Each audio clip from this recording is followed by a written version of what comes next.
Now that Donald Trump is elected, some of the grift is going to unravel a little bit, as it's going to unravel right here with this article I'm about to go over with you related to Dinesh D'Souza and that stupid ass movie 2000 Mules. I watched that thing just because, that's what I do. I follow politics all the time, and it was terrible. I mean, the information in it was just absolutely excruciatingly, demonstrably bullshit. Like, it was just filled with all kinds of lies and conjecture and, oh my God, there are people around this box. Ooh, they must be doing something wrong. I mean, that's literally how that video was. But let's go over this article because, again, the grift is falling apart and they made a killing off of this movie and it was all bullshit. MAGA filmmaker that Trump praised admits 2020 election fraud doc was BS. The conspiracy theorist was sued for defamation after falsely accusing a Georgia man of stuffing ballot boxes. MAGA filmmaker Dinesh D'Souza issued a statement on Sunday admitting that his most notorious project, the 2020 election conspiracy film 2000 Mules, was produced, quote, on the basis of inaccurate information provided to me and my team. The statement includes an apology to Mark Andrews, a Georgia man who sued D'Souza, Salem Media Group, and True the Vote, his partners on the film, for defamation in 2022. Released in May 2022, 2000 Mules claimed that the 2020 election had been stolen from Donald Trump in part through the use of mules who were paid to stuff ballot drop boxes with ballots favoring Joe Biden. The film's claims hinged on supposed data from True the Vote, a Trump-aligned election monitoring group tracking cell phone data around drop boxes. 2000 Mules provided no concrete evidence related to their claims of ballot harvesting, paid mules, and stash houses for fraudulent ballots, instead relying on sensationalist accusations and conjecture to stir up conservative rage and profit. Profit it did, politically and financially. According to Salem Media Group, the film grossed over $10 million in revenue. Trump himself heavily promoted 2000 Mules on social media and even held a private screening of the documentary for his most outspoken election deniers at Mar-a-Lago Resort. Now, this is something that I called when a friend of mine who's representative in Oklahoma, Chris Banney, he had sent me, it was either a link or, hey, you need to check this out. And I'm like, oh, God, okay, I'll watch it, because I knew it was going to be bullshit, but, doing what I do, which is get through the facts of the matter. I watched it and I walked away thinking, surely nobody in their right mind believes a fucking word in this thing. Like, this is just a bunch of people. Oh my God, there are people around this Dropbox. What are they doing? They must be doing something nefarious. Look, as this person walks to the Dropbox, and we can see because of the cell phone data that we were able to obtain, and this person went to here and went to here. It was horseshit. Like, anybody walking by the Dropbox now is suspect for, this kind of stuff. And here he's admitting, okay, it was all bullshit. And of course he said the information given to my team, he knew the information was bullshit. Dinesh D'Souza is smart enough to know that it was horseshit the whole time.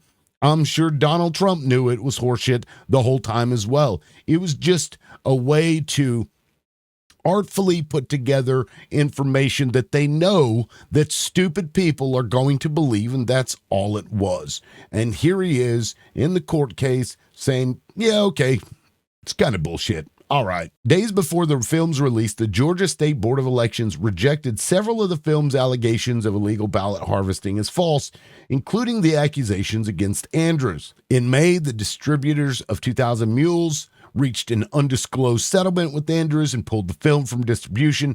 As part of the settlement agreement, the distribution company also issued a public apology to Andrews. D'Souza has now apologized to Andrews himself. Quote, I apologize to Mr. Andrews. I make this apology not under the terms of a settlement agreement or other duress, but because it is the right thing to do given what we have now learned, he writes. While I do not believe Mr. Andrews was ever identified in the film or book, I am sorry for any harm he believes he and his family have suffered as a result of 2000 Mules. D'Souza claims that he had no idea the data provided by True the Vote was faulty at the time the film released. Quote, True the Vote provided my team with ballot Dropbox surveillance footage that had been obtained through open records requests.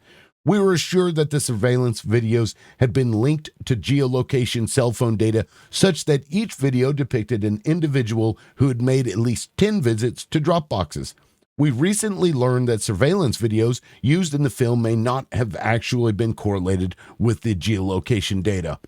You think? And let me get this straight. You didn't bother checking to make sure? Yeah, I love this part right here. That D'Souza didn't know the claims in his film were faulty until recently is laughable. Yeah, I'd say so, but not really funny because I'm pretty sure that the guy knew, and he did it anyway because he's a scumbag piece of shit. And now that Donald Trump is elected, he's like, well, I don't care. I'll just make an apology. And then they'll turn around and say, see, look, Democrats, we can admit when we're wrong. Yeah, you waited until after the fact, until all the damage that you had done fooling your idiotic supporters, until after all of that had been successful. Now, after Trump is elected, you're like, oh, okay, yeah, well, you know, it's kind of bullshit. That in and of itself is bullshit. Quote, we operated in good faith and in reliance on True the Vote, he writes. We continue to have confidence in their work and also in the basic message of 2000 Mules, namely that the 2020 election was not the most secure election in U.S. history. Far from it. What an absolute load of horseshit. These people knew that it was fake. They did just like with the Pizzagate stuff, where they put these things out there in the specific ways to get people to believe that it's true, and then idiots go out to Ping Pong Pizza with a gun and demand that, I see the basement, where are the kids? Where are you hiding all the kids? Remember that? And the guy, once he realized, okay, I've been duped, he comes out and gives himself up. That's essentially what this is. Except in this case, D'Souza had to have known that what he was saying was bullshit. And while I can't prove that that's the case, I think it's pretty obvious because Dinesh D'Souza isn't a dumbass. But he knows the people that are going to vote for Trump are dumbasses. So they put together something that they knew the dumbasses would be like, yes. Yes, that is definitely true because it jives with my preconceived notions that there's no way that Donald Trump lost. It's a big old grift, y'all. $10 million they made off of that. What a fucking joke. That's insane. Anyway, let me know what you think in the comment section. Do you think that Dinesh D'Souza knew before he put it out there, or do you think he was fooled by some other party that they're just going to pass the buck along to as well? Let me know. All right, that's it from now on, and we'll see you next time. This is the Liberal Loudmouth. Peace.